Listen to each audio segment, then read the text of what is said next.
Hello दोस्तों, नमस्कार। बहुत बहुत स्वागत है आपका कंपटीशन फैक्टर यूट्यूब चैनल पर। दोस्तों, आज मैं आपके सामने एक बहुत ही बेहतरीन वीडियो लेकर आया हूं, जो कि वन लाइनर क्वेश्चन सीरीज पर आधारित है। तो वीडियो को शुरू करने से पहले आपसे निवेदन करूंगा कि यदि आप चैनल पर नए हैं तो प्लीज़ चैनल को सब्सक्राइब कर लीजिए और उसके पास एक बेल आइकन होगी जिसे आप प्रेस करेंगे तो सबसे पहले वीडियो का नोटिफिकेशन आपको प्राप्त होगा। आप लोगों का बहुत बहुत आभार कि आप लोगों ने चैनल पर हमेशा प्यार बनाए रखा और मुझे आशा है कि आप चैनल पर आगे भी प्यार बनाए रखेंगे। तो इस बार जो वीडियो है ये हमारा कुछ अलग होगा, लेकिन उस वीडियो को शुरू करने से पहले आज 16 अप्रैल 2020 जब मैं वीडियो रिकॉर्ड कर रहा हूँ तो आपको आने वाली परीक्षा जैसे DSSB की, फिजिकल एजुकेशन की, TGT PGT की परीक्षा जो आने वाली है, इसके परिप्रेक्ष्य में या केंद्रीय विद्यालय की जो फॉर्म नहीं आए हैं लेकिन आगे आने वाले हैं, यूपी TGT PGT की जो फॉर्म नहीं आए हैं और आगे आने वाले हैं, इस परिप्रेक्ष्य में आपको कुछ स्ट्रेटजी हम बताएंगे कि कैसे इस चैनल पर पढ़ाई कराई जाएगी। इस चैनल पर 3 टाइप से क्वेश्चन आंसर सॉल्व कराए जाएंगे। पहला जो टाइप होगा वो वन लाइनर क्वेश्चन सीरीज होगा, जिसका पहला पार्ट मैं लेकर आया हूँ और ये कंटिन्यू चलता रहेगा टिल आप एग्जामिनेशन तक ये आपका चलता रहेगा। ये बीच बीच में आता रहेगा, जैसे किसी दिन वन लाइनर आ गया, किसी दिन ऑब्जेक्टिव क्वेश्चन सीरीज आ गई, किसी दिन किसी टॉपिक को लेकर डिस्क्रिप्टिव अध्ययन कराया जा रहा है, तो इस टाइप से चलता रहेगा। दूसरा जो होगा वो ऑब्जेक्टिव, ठीक है, ऑब्जेक्टिव मतलब MCQ मल्टीपल चॉइस क्वेश्चन, ठीक है, ये होंगे आपके, इसमें क्वेश्चन और आंसर होंगे। और तीसरा जो होगा वो बिल्कुल डायग्राम वगैरह बनाकर आपको जो है स्टडी कराई जाएगी, जो इसी चैनल पर होगी जैसे आप पहले देख रहे हैं, ठीक है। तो अब ये 3 टाइप की स्टडी हो मटेरियल आपको यहाँ से मिलेंगे और हमारे यूट्यूब चैनल पर आप बने रहेंगे तो आपको ये वीडियो मिलते रहेंगे। चलिए, आज का समय ना व्यतीत करते हुए सीधे हम वीडियो को शुरू करते हैं। ये वन लाइनर क्वेश्चन सीरीज है, जिसमें पहला टॉपिक है ह्यूमन एनाटॉमी का। प्राणियों के अंगों के कार्य एवं क्रियाओं का अध्ययन क्या कहलाता है? ये फिजियोलॉजी कहलाता है, शरीर क्रिया विज्ञान कहलाता है। मनुष्य की पेशियों का अध्ययन क्या कहलाता है? सार्कोलॉजी कहलाता है या मायोलॉजी भी इसे कहते हैं। रुधिर के सीरम एवं रुधिर से संबंधित अध्ययन को सीरोलॉजी कहा जाता है। अस्थि के कंकाल का अध्ययन ऑस्टियोलॉजी, बहुत इंपॉर्टेंट है कि अस्थि के कंकाल मतलब हड्डियों का जो अध्ययन होता है उसे क्या कहते हैं? तो इसे ऑस्टियोलॉजी कहते हैं, ठीक है। आगे बढ़ते हैं। उपास्थि से संबंधित जो अध्ययन होता है वो कॉन्ड्रोलॉजी कहलाता है। अगला क्वेश्चन जो यहाँ से बन सकता है वो है जीवाश्म, जंतुओं के जीवाश्म का अध्ययन क्या कहलाता है? तो वो जीवाश्मिकी कहलाता है, ठीक है। नेक्स्ट पॉइंट है कि रुधिर का अध्ययन क्या कहलाता है? तो ये हेमोटोलॉजी कहलाता है। रुधिर मतलब रक्त होता है, रक्त का अध्ययन क्या कहलाता है? हेमोटोलॉजी कहलाता है, ठीक है। आगे बढ़ते हैं। तंत्रिका तंत्र से संबंधित अध्ययन न्यूरोलॉजी कहलाता है। अगला टॉपिक है यहाँ पे स्तनधारी जंतुओं का अध्ययन क्या कहलाता है? तो ये मेमोलॉजी कहलाता है। विषाणुओं का अध्ययन वायरोलॉजी कहलाता है, जो कि इस समय विषाणु के कारण पूरी दुनिया परेशान है। कोरोना वायरस आपको पता होगा, कोरोना भी एक प्रकार का विषाणु है। जीवाणु का अध्ययन बैक्टीरियोलॉजी कहलाता है। अरस्तु को क्या कहते हैं? अरस्तु को जीव विज्ञान एवं जंतु विज्ञान का फादर कहा जाता है, ये याद रखिएगा। आगे बढ़ते हैं हम लोग।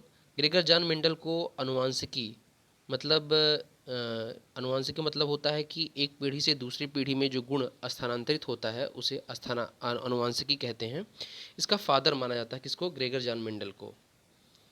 हिपोक्रेट्स को चिकित्सा विज्ञान का जनक कहा जाता है। हिपोक्रेट्स को किसका विज्ञान का जनक कहा जाता है? चिकित्सा विज्ञान का फादर अर्थात जनक कहा जाता है। मनुष्य के जीव के पिछले भाग तक कड़वाहट की संवेदना सीमित होती है। प्रोटीन 14 वर्ष की आयु तक के बच्चों के विकास के लिए बहुत ही आवश्यक होता है। तो अगर पूछा जाए कि 14 वर्ष की आयु तक के बच्चे के विकास के लिए क्या आवश्यक है, तो आपका आंसर होगा केवल और केवल प्रोटीन। एक वयस्क मनुष्य में 12 चौवर्णक अर्थात मोलर मोलर दांत होते हैं। कितने होते हैं? 12। 12 चौवर्णक, ये तीन तीन एक सेट में होते हैं, तो ऊपर से नीचे तक 4 सेट होते हैं, तो 3 गुणे 4 कर लेंगे आप तो कितना आंसर आएगा? 12। तो 12 दांत होते हैं, कौन से? मोलर। आगे बढ़ते हैं। अगला पॉइंट है टाइलिन एंजाइम का स्रोत क्या है? तो टाइलिन एंजाइम का स्रोत लार ग्रंथि है। विटामिन B6 कमी से मानव में अरक्तता होती है। अरक्तता मतलब रक्त की कमी होती है। मानव शरीर में वसा कहाँ जमा होता है? वसा उत्तक माने वसी उत्तक में जमा होता है। ठीक है। अगला पॉइंट है पेप्सिन एंजाइम प्रोटीन को किस में चेंज करता है? तो पेप्टोन में बदल देता है। पीलिया किस कारण होता है? तो यकृत अर्थात लीवर में संक्रमण के कारण जो है आपका पीलिया अर्थात जॉइंडिस होता है। पित्त कहाँ इकट्ठा होता है? पित्त पित्ताशय में अर्थात गॉल ब्लैडर में इकट्ठा होता है। विटामिन डी हमारे शरीर में सबसे अधिक तीव्रता से तथा जल्दी बनता है। यदि पूछा जाए कौन सा विटामिन हमारे शरीर में सबसे जल्दी बनता है, तो आंसर होगा विटामिन डी। विटामिन डी का मुख्य स्रोत आपको पता ही है कि सूर्य की रोशनी मुख्य स्रोत है विटामिन डी का। आगे बढ़ते हैं। अगला पॉइंट है कि पीनियल ग्रंथि कहाँ होती है? तो ये मस्तिष्क में होती है, ब्रेन में होती है। अगला पॉइंट है हाइड्रोक्लोरिक अम्ल कहाँ पाया जाता है? तो ये आमाशय रस में पाया जाता है। एंजाइम क्या है? एंजाइम मूल रूप से प्रोटीन होते हैं। आहार नाल में स्टार्च के पाचन में अंतिम उत्पाद क्या है? आहार नाल के में स्टार्च के उत्पादन में अंतिम उत्पाद क्या है? ग्लूकोज है। ग्लाइकोजन कहाँ जमा होता है? ग्लाइकोजन यकृत में जमा होता है। जैसा कि हमने आपको जब ह्यूमन एनाटॉमी के वीडियो पिछले बनाए थे पाचन तंत्र के, तो उसमें बताया था कि ग्लाइकोजन कहाँ इकट्ठा होता है? यकृत में। आगे बढ़ते हैं। मानव शरीर में संक्रमण को रोकने में सहायता करने वाला कौन सा है? विटामिन ए मानव शरीर में संक्रमण रोकता है। कौन सा? Vitamin A. कॉपर धातु की विषाक्तता कहाँ संबंधित होती है? तंत्रिका संबंधी छत से संबंधित होती है।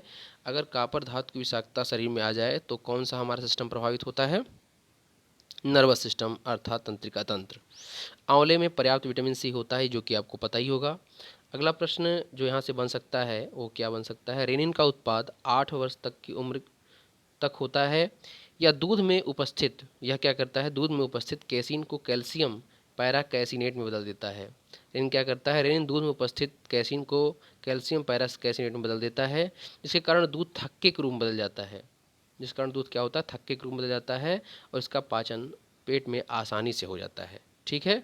तो पाचन करने में कौन, दूध के पाचन में कौन अवयव उत्तरदायी है? तो आपका आंसर होगा कैसीन। ठीक है। आगे बढ़ते हैं। दूध में विटामिन सी नहीं पाया जाता, याद रखिएगा दूध में विटामिन सी नहीं पाया जाता। किसी भी मात्रा किसकी मात्रा नहीं होती दूध में? तो विटामिन सी की मात्रा नहीं होती। किसी एथलीट को अगर तत्काल ऊर्जा चाहिए तो उसके लिए क्या आवश्यक है? उसके लिए कार्बोहाइड्रेट दिया जाता है। ठीक है। प्लीहा को आरबीसी का कब्रिस्तान कहते हैं। ठीक है। स्प्लीन इसे इंग्लिश में कहता है, प्लीहा को स्प्लीन कहते हैं। और ये आरबीसी रेड ब्लड सेल्स का कब्रिस्तान होता है, मतलब वो वहीं जाकर ख़त्म हो जाती है, मर जाती है। हिस्टिडीन अमीनो अम्ल मानव पोषण के लिए अर्ध अनिवार्य माना गया है, मतलब ये पूरा अनिवार्य नहीं है, अर्ध अनिवार्य माने ज़्यादा जरूरी नहीं है। हिस्टिडीन अमीनो अम्ल जो होता है ये मानव पोषण के लिए ज़्यादा आवश्यक नहीं है। मुख से निकली लार, ठीक है, मंड अर्थात स्टार्च को पचाती है। मुख से जो निकलती लार है वो किसको पचाती है? मंड को अर्थात स्टार्च को पचाती है। मंड को इंग्लिश में स्टार्च कहते हैं। ग्लूकोज शर्करा तत्काल ऊर्जा प्रदान करता है। ठीक है। ग्लूकोज क्या करता है? तत्काल ऊर्जा प्रदान करता है। इसीलिए धावक वगैरह जो होते हैं या हमको तत्काल ऊर्जा की ज़रूरत पड़ती है, इंस्टेंट एनर्जी की, तो हम ग्लूकोन डी लेते हैं जिसमें पर्याप्त मात्रा में ग्लूकोज होता है। हमारे शरीर की सबसे बड़ी ग्रंथि कौन सी होती है? यकृत होती है। इंसुलिन पाचक एंजाइम नहीं है, इसको याद रखिएगा। इंसुलिन बहुत लोग इनके दिमाग में होता है कि ये पाचक एंजाइम है, लेकिन याद रखेंगे इंसुलिन कोई पाचक एंजाइम नहीं है। पाचन क्रिया में प्रोटीन अमीनो अम्ल में बदल जाता है। ठीक है। प्रोटीन किस में बदलता है? प्रोटीन का अंतिम उत्पाद अमीनो एसिड है, अमीनो अम्ल है। विटामिन डी की कमी से होने वाले रोग में रिकेट्स सबसे महत्वपूर्ण है। ये विटामिन डी की कमी से होता है जिसमें हड्डियां प्रभावित होती हैं। रिकेट्स में क्या प्रभावित होता है? हड्डियां प्रभावित होती हैं। रतौंधी किसकी कमी से होता है? विटामिन ए की कमी से होता है। कार्बोहाइड्रेट के अलावा हमारे शरीर में ऊर्जा का प्रमुख स्रोत क्या है? वसा है। ठीक है। कार्बोहाइड्रेट के अलावा हमारे शरीर में ऊर्जा का प्रमुख स्रोत क्या है? वसा अर्थात फैट है। विटामिन बी 12 का घटक कोबाल्ट धातु है। स्वेदन, स्वेदन मतलब पसीना निकलना, शरीर के तापमान को नियंत्रित करने के लिए बहुत महत्वपूर्ण है। अगर शरीर से पसीना निकल रहा है तो शरीर का तापमान जो है वो नियंत्रित रहेगा। अगला पॉइंट यहाँ से बनता है निर्जलीकरण, जिसे हम डिहाइड्रेशन कहते हैं, के दौरान आमतौर पर शरीर से सोडियम क्लोराइड की हानि होती है। अगर डिहाइड्रेशन होता है तो क्या निकलता है? सोडियम क्लोराइड माने NaCl अर्थात नमक की हानि होती है शरीर से। डायलिसिस का प्रयोग गुर्दे की क्रिया को पूरा करने के लिए किया जाता है। अगर किसी की किडनी, ठीक है, गुर्दा सही से काम नहीं कर रहा है तो उस अवस्था को सही करने के लिए अपोहन अर्थात डायलिसिस का प्रयोग करते हैं। मूत्र का असामान्य घटक एल्बुमिन है। असामान्य घटक मतलब सामान्य घटक नहीं है। अगर मूत्र में एल्बुमिन निकल रहा है तो इसका मतलब ज़रूर है कि शरीर में कोई ना कोई दिक्कत हो गई है, कोई रोग शरीर में आ चुका है। अगला पॉइंट है शरीर में जल की मात्रा का संतुलन किसके द्वारा होता है? तो ये किडनी द्वारा होता है। किडनी से शरीर में जल की मात्रा का संतुलन होता है। प्रश्न ऐसे पूछा सकता है कि शरीर में जल की मात्रा का संतुलन किसके द्वारा होता है? 4 ऑप्शन रहेगा। याद रखेंगे अगर किडनी है तो किडनी आंसर सही होगा। अगला पॉइंट है कि रक्त में लवण की सांद्रता का नियमन किसके द्वारा होता है? लवण मतलब नमक, नमक की अर्थात NaCl की सांद्रता मतलब कंसंट्रेशन का नियमन मतलब जो होता है कि एक प्रकार से दूसरे स्थान में स्थानांतरित होना, चेंज होना, ये किसके द्वारा होता है? ये भी किडनी के द्वारा ही होता है। मानव में पाचन नली की लंबाई कुल कितनी होती है? 33 फुट होती है। ये भी दिमाग में रखेंगे। तो ये जो आपको बताए गए हैं ये एज इट इज़, इसको ऐसे दिमाग में रख लेना है, याद कर लेना है। अब कुछ फैक्ट बताए जा रहे हैं। देखिए वन लाइनर में कुछ समझाया नहीं जा सकता है, ये वन लाइनर क्वेश्चन है। इसमें आपको जैसे बताए जा रहे हैं एज इट इज़ आप याद करेंगे। ये क्वेश्चन कई बार रिपीट होंगे, जब तक एग्ज़ाम होगा तब तक कई बार कई बार के वीडियो में आपको एक क्वेश्चन से मुलाकात होगी, भेंट होगी। तो ये आपके हैबिचुअल हो जाएंगे, आप दिमाग में आपके बैठ जाएगा। फिर डिस्क्रिप्टिव क्वेश्चन भी हम देंगे, उसको भी पढ़ेंगे आप, उसको भी देखेंगे, सुनेंगे। और फिर MCQs मतलब मल्टीपल चॉइस क्वेश्चन भी आपको हम देंगे, उसको भी सुनेंगे। इस चैनल पर आपको हिंदी, गणित, रीजनिंग, GS, इंग्लिश और साथ ही साथ सब्जेक्ट कंसर्न सारी चीज़ें बताई जाएंगी। और अब से वीडियो आपको कंटिन्यू मिलेंगे। कंटिन्यू का मतलब ये नहीं है कि रोज़ ही मिलेंगे, बट आपको हफ्ते में 4-5 वीडियो, 4 वीडियो, 3 वीडियो ये मिलते रहेंगे, इससे कम वीडियो नहीं मिलेंगे। चलिए अगले पॉइंट की तरफ बढ़ते हैं। आगे क्या है? विटामिन, उनके रासायनिक नाम और उनकी कमी से होने वाले रोग। ठीक है, ये दिमाग में रखेंगे, यहाँ से क्वेश्चन जरूर पूछ लिया जाता है। विटामिन A का रासायनिक नाम क्या है? रेटिनॉल है। और इसकी कमी से क्या होता है? रतौंधी होता है या जीरोपथैलेमिया होता है। ठीक है, जीरोपथैलेमिया या रतौंधी होता है, ये विटामिन A की कमी से, इसका नाम रेटिनॉल है। विटामिन B1 जिसे हम थायमिन भी कहते हैं, इस कमी से बेरी बेरी रोग होता है, बहुत इंपॉर्टेंट है ये। विटामिन B2 जिसे राइबोफ्लाविन कहा जाता है, इसकी कमी से क्लोसिस रोग होता है। क्लोसिस में क्या होता है? जीभ व होंठ फटने लगते हैं, इसे क्लोसिस कहते हैं। या भार में कमी होती है। ठीक है, क्लोसिस में भार में क्या होती है? कमी होती है। विटामिन B3 जिसका नाम है नियासिन, इसमें क्या होता है? इसकी कमी से लाल सफ़ेद दाग, चकत्ते होने लगते हैं, बुद्धि का कमज़ोर होना, ये इसमें होता है विटामिन B3 अर्थात नियासिन की कमी से। विटामिन B5 जिसे हम पेंटोथेनिक एसिड भी कहते हैं, इस कमी से पेलाग्रा माने लवादाद होता है। विटामिन B6 जिसका रासायनिक नाम पैराडॉक्सिन है, इसकी कमी से इनीमिया अर्थात खून की कमी होती है। विटामिन B7 जिसे हम बायोटीन कहते हैं, इस कमी से लकवा, बालों का झड़ना होता है। विटामिन B12 जैसे साइनोकोबालामिन, इसमें कोबाल्ट की पर्याप्त मात्रा होती है। याद रखिएगा कौन सा ऐसा विटामिन है जिसमें कोबाल्ट की पर्याप्त मात्रा होती है? तो विटामिन B12 है, जिसका रासायनिक नाम है साइनोकोबालामिन। ठीक है, इस कमी से इनीमिया अर्थात रक्त की कमी, त्वचा रोग, ये सब होता है। ठीक है, विटामिन C जो कि बहुत ही इंपॉर्टेंट है, ये रोग प्रतिरोधक क्षमता भी बढ़ाता है हमारा। इसके मुख्य स्रोत आपको पता ही होगा, नींबू, अंजीर, ठीक, मौसमी, संतरा। और इसको इस समय लेना भी चाहिए क्योंकि कोरोना वायरस है।